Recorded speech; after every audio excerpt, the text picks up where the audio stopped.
Sometimes it takes almost your entire life to understand the hurts you've carried from people in your past.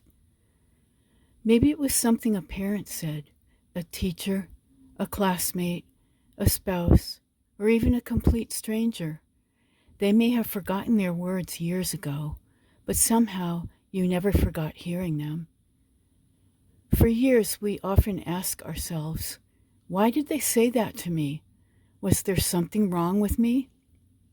But sometimes, after decades of life experience, we finally see those moments from a completely different perspective. And when that happens, something remarkable can take place. We gain understanding. We begin to feel empathy instead of anger. We stop carrying around someone else's opinions as if they define us. And that's where healing begins. Today, I'd like to share several examples from my own life, some painful, some surprising, and we'll also look at why people hurl insults at each other in today's social climate. My hope is that by the end of this episode, you'll look at some of the painful words from your own past in a completely new way. So, why do we carry hurtful words from our past for so long? Well, it's because our brains treat emotional pain like a warning sign. They hold on to negative experiences much longer than positive ones. That's part of our survival instinct. If something hurts us, our brain wants to remember it so we can avoid being hurt again. Insults, put-downs, harsh criticism, and disrespect can all feel like threats, not necessarily to our physical survival, but to our emotional well-being, our self-esteem, our relationships, and our sense of belonging. So those memories stick. Then our minds go to work. We replay the conversation over and over. We ask ourselves why they said it. We wonder what was wrong with us. We think about how we could have responded differently, how we could fix ourselves, or sometimes even how we can get revenge. But eventually, for myself, I realized I'd been asking the wrong question. Let me begin by telling you the story of my application to graduate school. I met with a woman who was to decide if I could even enter grad school based on my undergraduate work. She was pleasant at first, but after looking over my grades from the past, she announced, "Well, you're not the cream of the crop."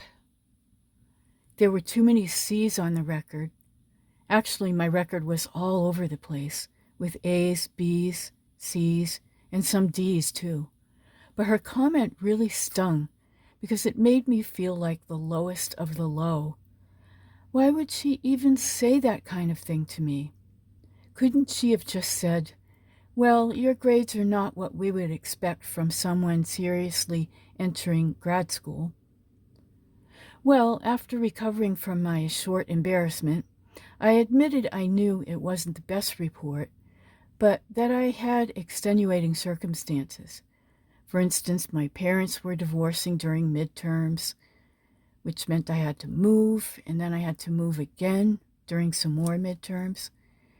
And I was then more interested in my social life, but that I was now settled and married, and that I had taken a linguistics course there just a few months before grad school, so I could prove I was ready. I did receive an A in that course. I was only asking for a chance. Finally, she agreed to let me into the program on a trial one-semester basis. I ended up doing very well and was fully admitted. I ended up realizing that she wasn't judging who I was. She was judging the evidence she had. Now let's go back to junior high. I had my nose broken by accident in elementary school, so I had a bump in the middle of my nose. In junior high, some kids noticed it. They started calling me Witchy Poo, a well-known character on the popular kids show of that time called HR Puffinstuff. Obviously not a compliment. They also made fun of my school class photos, calling me ugly. I began to feel so self-conscious. I felt like the biggest loser in the whole school. That bump on my nose really wasn't that big, but now it seemed huge. And to call me ugly, well, I didn't think I'd ever have any friends at that point. What did I do? I went home and told my parents all about it. My stepmother told me to just ignore it. But my dad wanted to help me. He went out and bought me a how-to makeup book by Way Bandy, a world-famous makeup artist at the time who did a lot of makeup for the cover girls for a Cosmopolitan magazine. He said later on when I was older, I could get a nose job if I wanted. So I began using makeup, and by high school I was no longer referred to as ugly. The interesting thing is that my nose hadn't changed yet. What had changed was my confidence, my presentation, and probably my classmates' maturity. And I got lots of offers for dates even before I was allowed to date. At age 20, I had saved up enough money to get that nose job. I chose rhinoplasty because it was something I wanted, and I have never regretted it. It helped me feel more confident about myself. What I learned from these experiences was that school kids often care deeply about fitting in and being accepted. Unfortunately, some of them try to achieve that by making fun of someone who seems different. The other lesson I learned was that other people's words don't have to predict your future. If there's something you genuinely want to improve about yourself, not because someone else demands it, but because you want to, you have the freedom to make that choice. The important thing is that the decision comes from you, not from the bullies. This next story is probably one of the most painful for me. I already mentioned it in a previous episode. It's about something my father said to me when he was worried I'd never get married. He was always encouraging me to develop my mind, continue my education, and build a good career. He had hoped I would someday work for the government, as he had.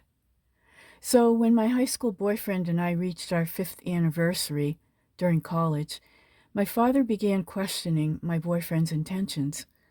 My boyfriend was a football athlete then and was headed for great things in the Air Force. Instead of simply telling me he was worried or saying he wanted to protect me from getting hurt, my father said, "He's never going to marry you. Who wants a cripple?" Those words hurt me more than almost anything else anyone had ever said to me. But I knew my dad loved me. Looking back now, I don't think he was trying to tell me what I was worth. I think he was telling me what he feared. The problem was that, as a young adult, I couldn't tell the difference. Ironically, my father turned out to be wrong. My boyfriend did not decide to marry me because of my disability. He truly loved me, but his own father was steering him away from marrying the first one that came along, which was me. Even so, my father's words stayed with me for years. They made me feel like I wasn't good enough, and I became determined to prove those words wrong. Someone would marry me. At that time, I wasn't really a cripple. I simply had a slight limp from a birth defect. Then years later, my first husband divorced me, and I believe part of the reason was that he didn't want a wife with my birth defect and scar.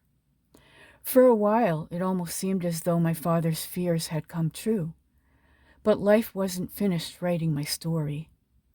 Eventually, I met the man who told me, "I'd marry you even if you had no limbs."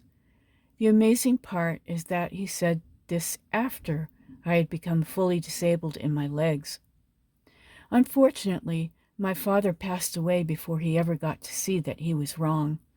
I wish he could have met the wonderful man I eventually married, because he truly is the real deal. The lesson I learned is this: sometimes the people who love us the most speak from fear instead of faith. Their words aren't meant to become our future. They're simply expressions of what they worry might happen. We have to be careful not to mistake someone else's fears for facts or for our destiny. So for years I kept asking, why would they say those things to me? Then one day I started asking a different question. What was happening in their life? As to the professor, maybe she'd seen struggling students before. As for my dad, maybe he was afraid for my future. As to the classmates, maybe they wanted approval from their friends. Now I want to add one more story. This one hurts a lot. It's about a family member, and I'm going to be careful to conceal their identity. But I think it will strike a chord with some of my audience, and I'll tell you how you can possibly turn this kind of hurt around and move on from it in a healthy way. For decades, I couldn't understand why one particular family member treated me with such contempt. I kept searching for something I had done wrong. Years later, after learning more about how they experienced our childhood, I finally realized something. I had been trying to solve the wrong mystery. The question wasn't, what's wrong with me? The question was, what was this person carrying around all those years? That realization didn't erase the hurt, and it didn't mean I had to continue exposing myself to hurtful behavior, but it did free me from believing I had caused it. In some families, especially after divorce or other major upheavals, children don't all experience the family the same way. One child may feel overlooked, while another doesn't even realize it's happening. If those feelings aren't addressed, resentment can grow over the years. That's what happened here, and after decades of hurt, I realized that this person wasn't angry because of something I did. Looking back, I believe our broken home and the different ways we experienced it played a big role in what happened. This was something I didn't realize was happening behind my back. So this person was hurting, they felt overlooked, they felt jealous.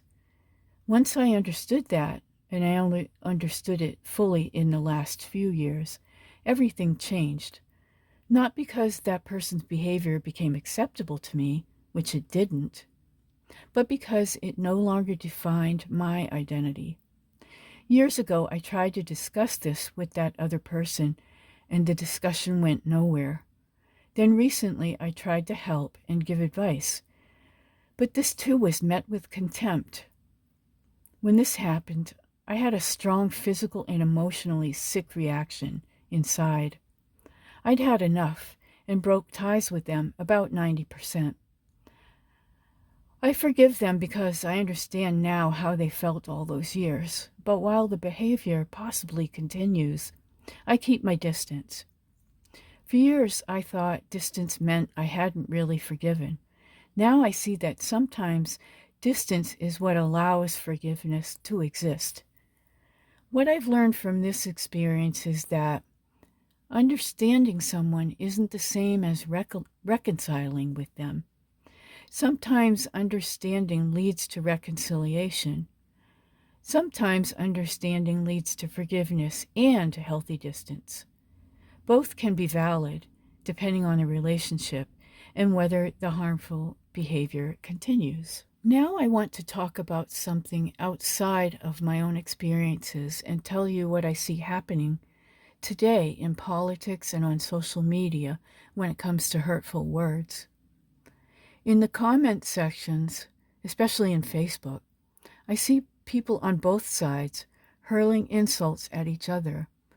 I see liberals calling conservatives maggots, a reference to MAGA, and I see conservatives calling liberals libtards, an amalgamation of liberal and retards. When I see this, I can't help but think back to junior high school. It reminds me of cliques. I see it as both a way to show group solidarity and at the same time, a way to dehumanize the enemy, so to speak. Once we stop seeing other people as fellow human beings, insults become easy. The interesting thing is that there are reasons why people think the way they do. Sometimes people agree with one political party on certain issues, and the other party on different issues. Some people don't fit neatly into either side at all. Others have life experiences, family backgrounds, religious beliefs, financial struggles, or personal values that shaped the way they see the world. When we reduce people to labels instead of trying to understand their stories, meaningful conversation becomes almost impossible. The political insults I see today tell me that many people have stopped being curious about one another. Instead of asking, "Why do you believe that?" they assume they already know everything they need to know about the other person. We stop seeing stories. We only see labels. And once we only see labels, it becomes much easier to insult people than it is to understand them. Now, during this whole episode, I was reminded of something Jesus said while he was on the cross. He said, "Father, forgive them, for they know not what they do." For many years, I didn't fully understand those words, but after looking back on the people who hurt me throughout my life, I think I understand them a little better now. I don't believe Jesus was saying they were right or what they did wasn't wrong. To me, it means that people often don't fully understand the damage they're causing. Sometimes they're acting out of fear, or ignorance, or pain, or insecurity, or jealousy, or anger, or wounds they haven't dealt with themselves. When I began looking back at the insults in my life through that lens, something changed.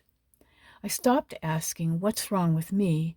and I started asking, what might have been happening inside them. That didn't erase the hurt. It didn't excuse their behavior, but it did help me stop carrying their brokenness around inside myself. And for me, that's where healing finally began. Okay, before we close today, here are a few journal questions for you to ponder. Let's start with this one. What is one hurtful sentence you've carried around with you for years? Who said it? And how has it affected your life? Now ask yourself one more question. What might have been happening in that person's life that caused them to say it? Not to excuse it, but to understand it. Does seeing it from that perspective change how much power those words have over you today? I sure hope so. So, in closing, I'd like to say, I can't erase the words people said to me. They happened. They hurt. Some of them changed me. But I finally realized something. Other people's words tell us two stories. One story is about us. The other story is about them. For years, I assumed every insult was telling me who I was. Today, I know many of them were actually revealing something about the person who spoke them. And once I understood that, they finally lost their power. Well, that's it for today. I hope that if you're carrying around hurtful words from the past, that you can come at them with a new understanding and get the closure you need. Thanks for listening today. This has been Barb from Self-Help FAQ, and if you know anyone who needs to hear this today, that you'll share my message and lessons. Have a great rest of your day, and I'll talk to you in the next episode.